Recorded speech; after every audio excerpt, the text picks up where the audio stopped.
I'm Jen Taylor Skinner, and this is the Electorette. On today's episode, I have two guests, Alison Moore, the CEO of Comic Relief US, and Fardosa Hussein, who's a Comic Relief Youth Advisory Council member, a documentary photographer, and a filmmaker based in Somalia. We have a conversation about the impact that the pandemic will have on intergenerational poverty.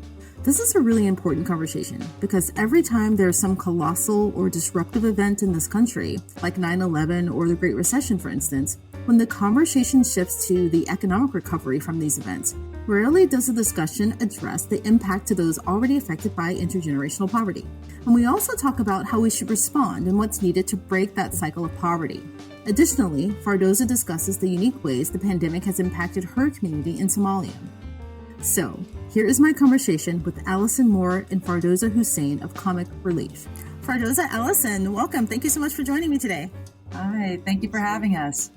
So we're 2 years into this worldwide pandemic, and when I say that aloud, it just feels so surreal, right? And one of the things that we've had lots of conversations about just generally is the major impact that the pandemic has had on economic inequality. There's been a lot of data, a lot of reports that have come out, showing us just how much it will impact marginalized communities. But one of the things I think is missing from those conversations is how the pandemic has affected those who are already impacted by intergenerational poverty, right? And that's something really specific. That's something very different. So I can pose the first question to you, Alison. What are some of the unique challenges that you think someone who is already disadvantaged due to intergenerational poverty will face due to COVID? I first of all, thank you for having us, and I'm really excited to have this conversation with you today and with Fardosa as well. Listen, we know that there, when you look at intergenerational poverty, that there's been many kind of systemic barriers that have reinforced in really inequity for generations upon generations. And when you think about how pervasive that is in multiple different areas of people's lives. And so, just on a cursory level, of course, healthcare and the quality of that healthcare and access, of course, the educational gap and the kind of services levels that are offered in some communities and not other communities. And of course, as it relates to safety and, people who are experiencing homelessness and people finding shelter in the right ways for children who are, and particularly young people who are not finding safety at home and having to find safety other places. This gets exacerbated when communities who are living in poverty and don't have the right kind of bridges started in the root causes of these issues, and those are left kind of fallow. And then you have a major pandemic that kind of sits, obviously it affects those communities even more deeply. And I think some of the things we've been talking about here is that there's such a dichotomy between who have rebounded from the impact of COVID, working from home, their paycheck wasn't stopped, they have a home to begin with, their kids are online with Wi-Fi, going to school, etc. It's, the impacts of COVID, and everyone's been concerned about their health, but the vaccines have been accessible, a large inconvenience with obviously the weight of the world that comes along with that. But for communities living in poverty, that's a totally different scenario. And so COVID has just merely kind of laid bare what an already, inequitable environment. And now it's not only just exacerbated that environment, but set back people years of what was, a slow amount of progress being made. Certainly not enough, but it's just set it back even more. Yeah. I really want to make the distinction here, and you can tell me if this is a good distinction to make at this point, but between poverty or, like falling on hard times and intergenerational poverty, right? Because it's deeper and, it's when your parents are poor and your parents' parents were poor. So you don't have, for instance, there's a legacy of like poor nutrition, a legacy of, inadequate education, and that hits harder. And I don't know if either of you can, help make that distinction clearer for people. Either of you can take that. Yeah, we know this, that intergenerational poverty, it really does trap both communities and families. And then, of course, the children that are supported by both, and year after year, generation after generation, resulting trauma.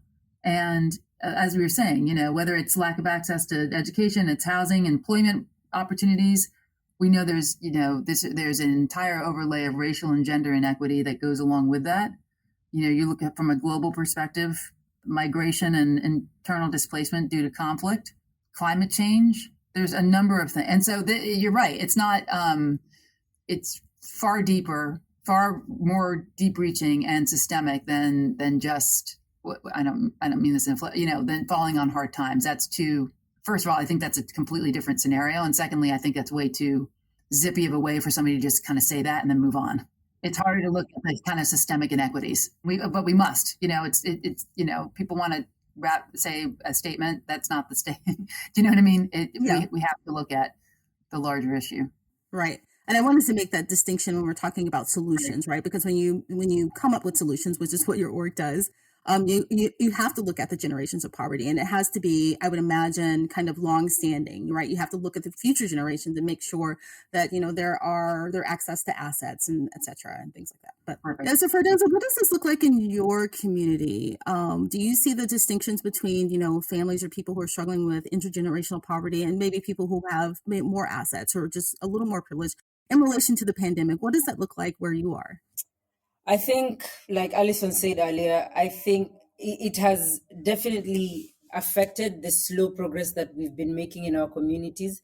Because one thing that happened when the pandemic happened is that if you look at society like Somalia, you have to look at it from how things affect the society. You have to look at it from a social, cultural, economic, and all-rounded perspective. Because what happened is when the pandemic happened is a lot of girls were being married off because parents could not support them. A lot of youth, and especially young men and young boys, were forced to now go into looking for work, looking for labor, and it was not accessible because with the pandemic, people had to stay home. People had to have backup at home, and most families didn't have that backup plan. So what happens is that you find that a lot of girls have been married off. Youth don't have access to quality education because in the rural communities or in the rural areas, you'll find that access to internet is minimal.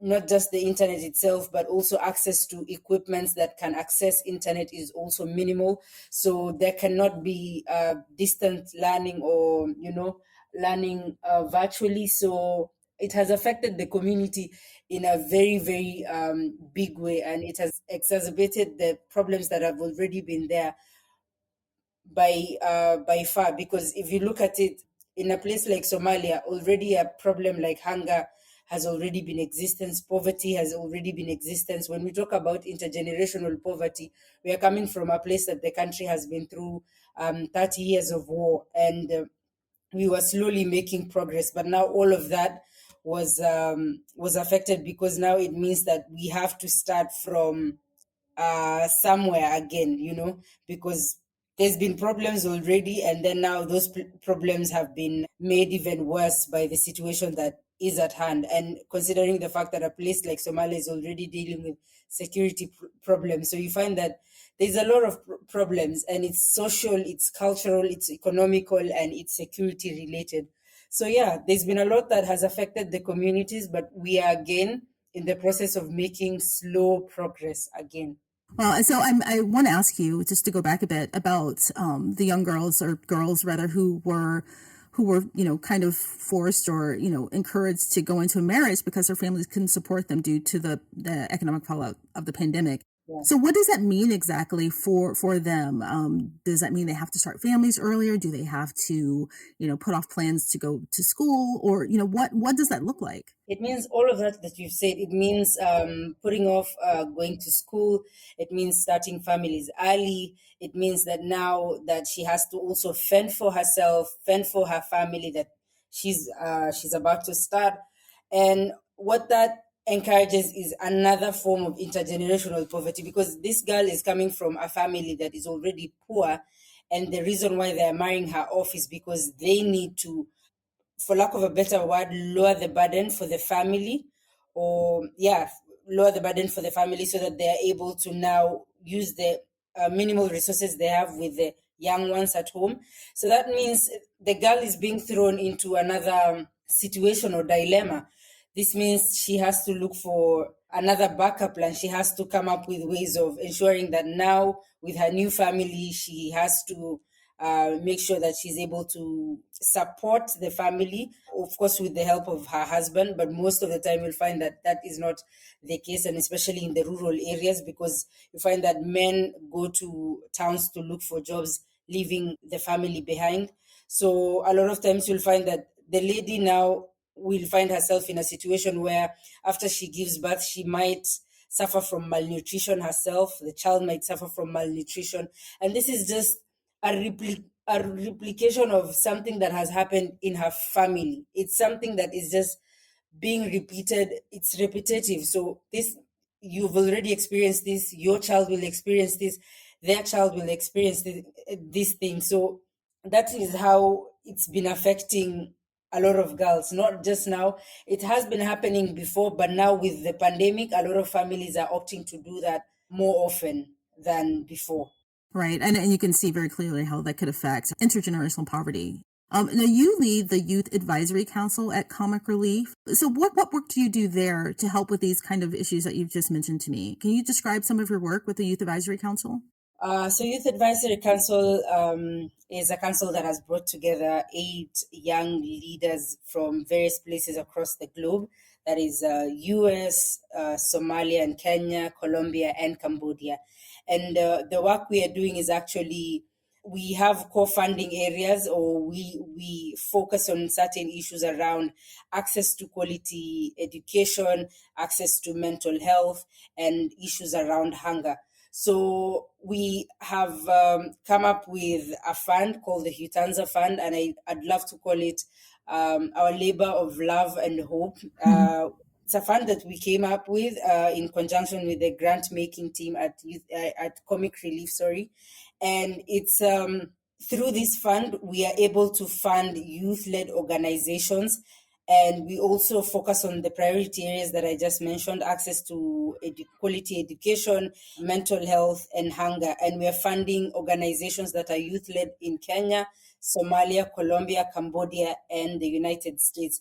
And I think through this platform, we've been able to come together, we've been able to discuss local problems and giving local solutions based on the countries we come from. So through the Youth Advisory Council, we've been able to meet on a bi-weekly basis during the month. We've been also able to have mentorship sessions. We've been also able to have like peer learning programs where we talk to peers or fellow youth from other advisory boards or advisory councils themselves, and we've been able to share, we've been able to learn from them, and we've been able to also share our own experiences. So it's been a learning curve in a way, but also it's been able to show most of us that with the Youth Advisory Council, it's shown us that when you are able to bring people from different places across the world, the problems are still the same. The problems are global issues, whether it's around hunger, poverty, climate change. These are issues that are same all over. So, like, bringing together people like us in the Youth Advisory Council has been able to give us the opportunity to be able to come up with local solutions for local problems. And it's something that is shared across. So, yeah. I find this model so unique. I mean, most organizations like this that, help youth and, help younger people, they're led by adults. They're led by older people. And I'm curious as to why, Alison, if you want to answer this, why you think it's important to bring young people to the table to come up with some of these solutions. Yeah, I mean, this is sort of part of our ongoing commitment to thinking about empowerment. And what does that really mean? And how do you sort of support the empowerment of folks, particularly young people, to make change? And that's, in their own communities with their own sort of sense of agency, but also from an organizational standpoint, how do we bring young people in as, to have a seat at the table and involving them in our work? I mean, it's, in some ways, if you're going to look to solve issues for young people, tapping the experience of folks who have, are closer to that, whether it's age and or experience combined, there's more of an innate connection to the issues that are most impacting young people. And then also understanding probably better the solutions that feel most innovative. I think, part of our thesis is that we can bring young people to the table to sort of give us a new lens on how those funds get directed, where they go, what are the kinds of things that could really make material and meaningful impact. And so, I think from our standpoint, the Youth Advisory Council, of which Fardosa is a member, and, is really started on this idea of participatory grant making. So how can we've got this really incredibly thoughtful and focused grant making team here at Comic Relief, where, while we do a lot of things to kind of fundraise the dollars, where we allocate those dollars towards the programs that we know are really there to support and move the needle against, child poverty in the event of Red Nose Day, but intergenerational poverty more broadly. The idea was bringing this young people, this lens of the young people, and bringing this youth group together. And the construct of the Youth Advisory Council was like, okay, they can sort of sit side by side with us in the grant making process, zoning in on the things that they have identified as being super important. And as Fardosa had said, around hunger and the educational gap and mental health needs was sort of the remit that they identified, from close proximity to knowing what is going on in these communities. There's multiple groups led by adults, and that's good. But this is uniquely led by these young people and steered in the sort of direction that they felt, needed to go. And you can see, I think the resulting path is different and good. And from an organizational perspective, their voice along with our team, it improves our work, and it emboldens our grant making approach, in many ways as an organization, and we're grateful for it. Right. And when you think about it, it seems like a no-brainer to bring in the people that you're trying to help into the solution, right? But speaking of the funding, you have two major initiatives that I want to talk about. I think one is a $10 million Innovative and Growth Fund to incubate new ideas, right, to help end intergenerational poverty. Can you tell me more about that? I mean, who does it go to? Individuals, organizations? Just tell me more about that. Yeah. So this is this is the first time we've done anything like this. And it sort of, just to give some backstory on that, it's born out of the perspective that, we look in this organization in the U.S., we've raised almost $300 million in the last 6 years to sort of, fuel and fund our work. And we think we've had an incredible impact along with the organizations that we support, but we know we can be doing so much more. And so, in some ways, this is the recognition of, okay, the way the model works, and my background is not originally from nonprofit, it was more from the commercial and, corporate sector. And the biggest sort of head scratcher to me when I got in here to a nonprofit was just how the model works, how you actually can fund for innovation and growth. And, we raise dollars, the lion's share, as it should be, go to programs, but it leaves very little for the ability to invest in the organization to kind of scale for the capabilities that do drive more growth. So building capabilities to grow more opportunities, meaning to fundraise and build more ways to raise more money so that we can give more money to programs and start to think about how we build those programs out differently. I mean, certainly, we know some of the factors of intergenerational poverty are keeping children and their families and communities safe, obviously healthy. We've talked about empowerment and empowered in communities and what that means, leadership development and opportunities for economic growth too. And then, and when you think about, and education, of course, which is a cornerstone. But what we want to be able to do is that, yes, fund more of those programs, but even more, like, what are the kinds of, more social impact funds that we want to support? How can we come up with new models for social impact? I mean, all of that takes innovation, it takes partnerships, it takes new kinds of ways to reach folks, and it takes more folks to work on it, from even to support those programs, to bring in another, do another round of the Youth Advisory Council. I mean, right now we have a very discrete amount of dollars that go towards the Youth Advisory Council's work today that Fardosa is talking about. But I would like to do more of those programs. And I'd like those funds to be even larger so that we can have the sort of agency of the young people that we're working with be even stronger and their impact felt even stronger by increasing the amount of funds there. But all of this takes money. So this is what the $10 million Innovation and Growth Fund is meant to do, is kind of help us, it's like a capital campaign where it's capital to kind of fund my capabilities to kind of raise more to then be able to make more impact. And the sort of things that we want to raise dollars more, like we run, as I mentioned, Red Nose Day, which is this incredibly engaging campaign in which, for our unique space in the world is that we activate, what is a very simple, kind of almost absurd idea of this sort of bright red nose that goes on people's faces. And it's a small moment where it pops people out of the head of their day to day. And then it is a creative way in which we engage people to give and to think about issues that are above and beyond their everyday world.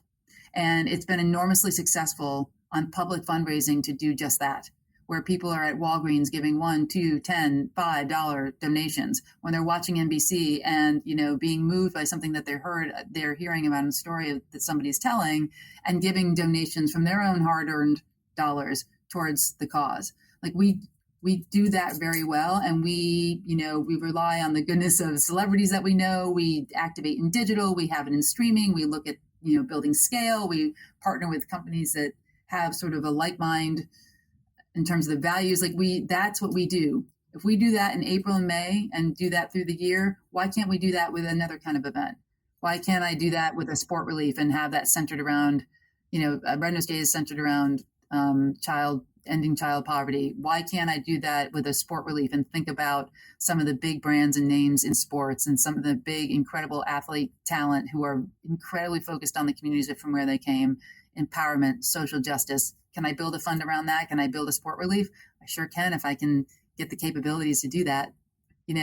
I would love to think about rebooting a comic relief event, bringing back the OG of comedy and events and doing something a little bit differently and building this incredible experience in a way to sort of support all the issues that we are concerned around with safety and homelessness and youth trafficking. Or, there's just so much more that we could be doing that's based on the model that we do with Red Nose Day, again, to support the kinds of programs that we know are innovative. And in many ways, Youth Advisory Council is a proof point to that. And we see it. And we started this journey at the beginning of the year, and we can see already the momentum we've had, more of that. Yeah, I love Red Nose Day. I mean, it's such a great idea. The red nose is just so eye-catching. Right. But, also you talked about, investing in programs that help you raise more money. It's more than just giving funds to programs that help pull people out of poverty, but you're investing in growing the funds that you have for those initiatives. Yeah. Yep. I mean, that's what, we feel like there's so much more that we can expand, even to your point, on the pillars that we have, safe, healthy, educated, empowered are the 4 pillars of our work. There's so much more to do. And, there's so much more along the lines of and we talked about this in our panel, when we say empowerment, it's, yes, youth-led initiatives for sure, but it's also smaller, BIPOC-led, community-led organizations that don't otherwise get asked to the table, don't get access to those kinds of funds. We want to bring more of those kinds of organizations to the table to be part of our grantee environment too, across our core pillars. But supporting, what that could do is, like an accordion, increase the number of grantee partners that we support, which, by the way, is what we should be doing. But that it increases the support that we need to provide to them in order to be good partners to them. Do you know what I mean? And in corporate organizations, that's recognized right off the bat. Do more, have more capabilities to support. But I find that to be more of a challenging concept in the nonprofit world. When I think about intergenerational poverty and when I read about it, one of the things that keeps coming up is asset wealth. And, I don't know how one would even address that. Do you know what I mean? For instance, during the pandemic, maybe you lost a job or had a pay cut and maybe you couldn't pay your mortgage. Right. But if you have, assets in your family, asset wealth, maybe there's another home in the family. Right. Or you have 401k. I don't even know. How do you address something like that? Yeah, I mean, I think there's a conversation there around these are root causes, right? These are the things that when you're not even able to get access to the mortgage loan, or I mean, I think you mentioned this earlier. The educational gap in your background is so great that you're you're not even sort of like given that perspective as it's a possibility available to you. Right. Like that. There's all these things that just kind of continue that cycle, and that goes way back to also just issues of systemic racism and blocking certain communities from access way in the back of time. But these are continuing. The effects of these are continuing today. And look, these are issues that are still continuing as well. It was, these are not issues that have gone away, but in the communities, they're just being recycled over and over again. I think there are things happening now to tackle those areas, but it all goes down to like thinking about that from where the places from where it starts, and really thinking about outcomes of increasing people's and communities' socioeconomic mobility. That has to be an outcome that's on the list. It's not only, although this is very important, so I'm going to be clear about that. But it's not only ensuring folks get their vaccines, for instance, meaning like, the child vaccines. Do you know what I mean? Yeah. It's actually when you put on the list the outcome of like, yes, shots for sure. Yes, Wi-Fi in schools for sure. But when you put on the outcome, increasing socioeconomic mobility, that's of a different lens. That's a broader goal. But those are the kinds of things that need to be talked about, as well as the other more fundamental things that have been largely focused for many years. And we continue to focus because they're important. But it's a both and, you know what I mean?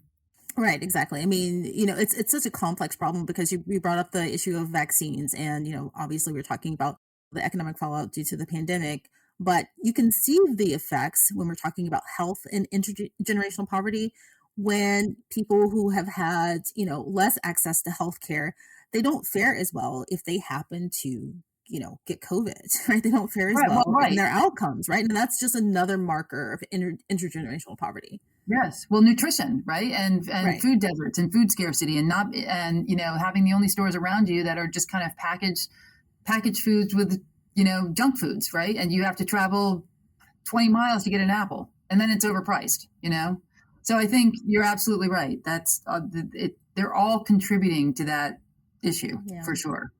Fardosa, you and I were kind of talking offline about this before we started, about in your community in Somalia, about how, you've seen this, year over year, decade over decade, poverty and food insecurity. Whenever I talk about this, I always have this competing thought that pops into my head, is that, how can we have had this problem for so long with so much wealth in the world?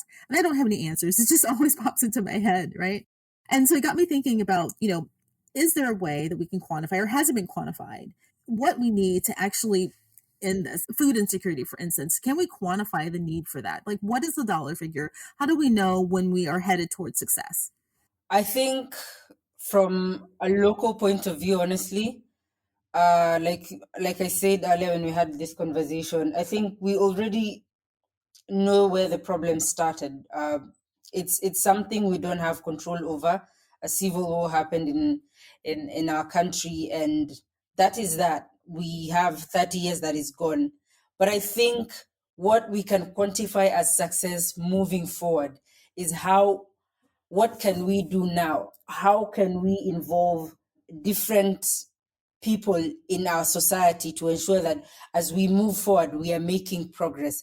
And I believe that for us, because 70% of the population in Somalia is youth, I think we need to bring more youth to the table. I think we need to work with the youth more if we want to end intergenerational poverty, if we want to deal with hunger.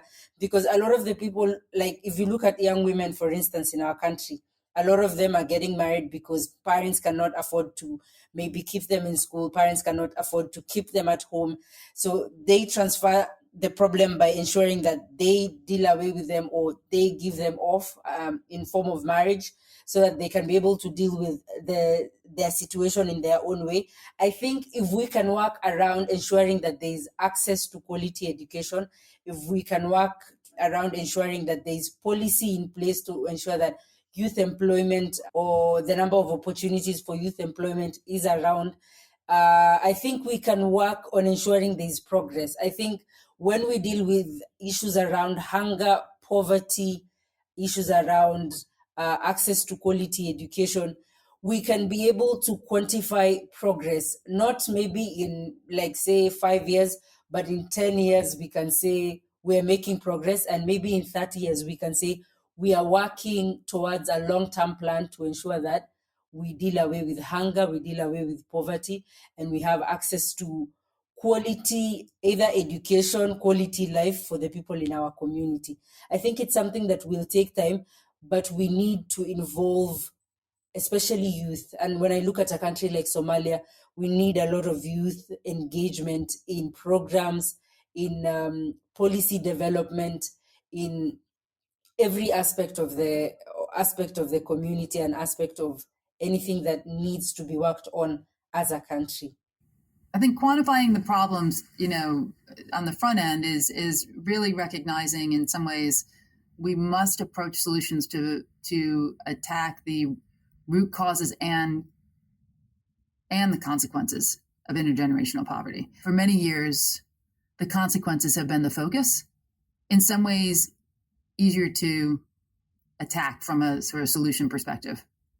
Because when you start looking at the root causes, and particularly when you're dealing with systemic inequities, the work becomes harder. But that is the place that requires focus, maybe more now than ever, and particularly laid bare in a pandemic, which just, for all the reasons that we've just discussed, have really shone a light on how impactful those inequities, particularly over generations, have on people's, on everything in their lives, but on a single point, their health and their ability to survive COVID, right?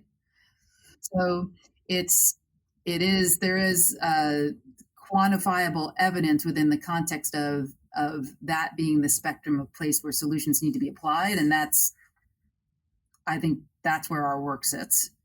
On the quantifiable element for solutions, that's what our team is just steeped in and in partnership with our grants, our grantee partners. Both the ones that Fardosa and the Youth Advisory Council have identified as a part of their Huntanza Fund that they're supporting, but also for Comic Relief writ large and the grantees that we support here. We're in constant conversation and support, dialogue with them to sort of understand, like, what are the things what are the programs and the initiatives that we're seeing results, and keeping that idea of quantifiable data on the impact and outcomes. This is, we have a responsibility to do that in partnership with our grantee partners to kind of understand where we can best fund them to have impactful work. And that's required too, and that's more about, like, ensuring that we're not giving dollars to, in concert with our grantee partners, applying dollars in places that aren't having the kind of desired impact that we know we want to see, as defined by the solutions at the front end that we're trying to apply to intergenerational poverty. Right. In terms of the audience, the first answer I always have is, of course, supporting Comic Relief. But if I'm not going to be that specific, I think it's pay attention to where you're putting your dollars in terms of the intent, the intentions of the work that you're supporting. I think dollars and contribution and mindfulness around supporting these programs, it's important. I think there's no ending of the kinds of need and support that's just required now. And I fear that, we've moved into a space, perhaps, or we're headed into a space, I will say, I feel grateful for every dollar that we receive from the donating public, from our corporate partners, it amazes me every year, the unending generosity of people. I do think we're seeing in the sort of universe right now is sort of donor fatigue, a trepidation about what the future looks like. Certainly everything that's going on with Omicron and the COVID, I mean, there's just, and, in the US, when you're talking about donations in the US, there's inflation and folks looking at their toilet paper costs are up, 30%. These are real issues, these are people from working families. And often, these are places where people, it gives pause before they give. And so I think, for the audience and, for myself, for my own family members, we talk about this a lot, maintaining perspective that while things feel a little uneasy for me right now, or somebody right now, the donation from you to a program that you support, whatever program that is, will have material impact for people who this time is not just uneasy, it is devastating. Yeah. As we're heading into 2022, I always like to start the year off with thinking about, what's important to me this year, where do I want to give my, resources, depending on how meager they are, Right. in any given year, sometimes it's gun violence, sometimes it's gun control. But this one, I think based on the conversation we've had today, this covers so much, right? Intergenerational poverty, nutrition, education, assets, just kind of a long-term outlook. I mean, this one, I would imagine you would get a lot out of that, right? There's a lot of value to come out of that donation versus just kind of a single pass. So, well, I think that's, it's the recognition, it's in some ways the answer to the question that everybody always feels, which is like, there's so many things contributing to poverty and specifically intergenerational poverty. How do I know where to apply that? And that's, I think, what we do is sort of work across all of these different areas in a sort of blended way to make sure that we are supporting in a broader set across all of these things, because it isn't just one thing. Sadly, it's not just one place to fix. Yeah. Well, on that note, I want to thank you, Alison and Fardosa, for joining me. I wish you a happy new year. Just thank you so much for everything you're doing. Thank you. Well, happy holidays to you and your family and New Year and all that good stuff. And thank you so much for having us on. Thank you.